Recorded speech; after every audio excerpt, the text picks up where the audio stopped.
Karoon ng pagkakataon ng mga taga Metro Manila, lalo na ang mga naging kasamahan ni Secretary Robredo na makiisa sa pagdadalamhati para sa yumaong kalihim.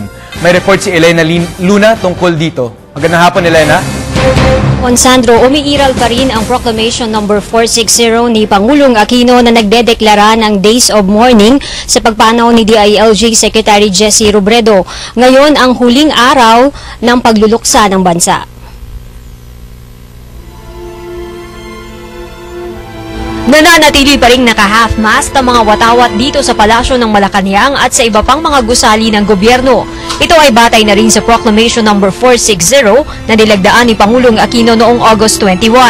Ang half-mast ng mga bandila ay pinatutupad din sa mga embahada at konsulado ng Pilipinas sa ibang bansa.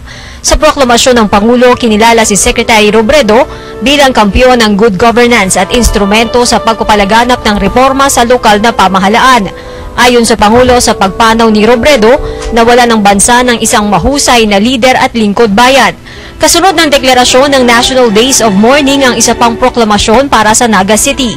Batay sa Proclamation No. 461, special non-working day ngayon sa Naga City. Ito ay para mabigyan ng pagkakataon ang mga taga-Naga na makapagbigay ng kanilang respeto at pakikiramay sa state funeral ni Secretary Robredo. Sandro, inabot ng 8 araw ang Days of Mourning para sa yumaong kalihim. Sa araw na ito, mananatiling naka-half-mast ang bandila dito sa palasyo at sa ibang gusali ng gobyerno hanggang sa sunset o paglubog ng araw.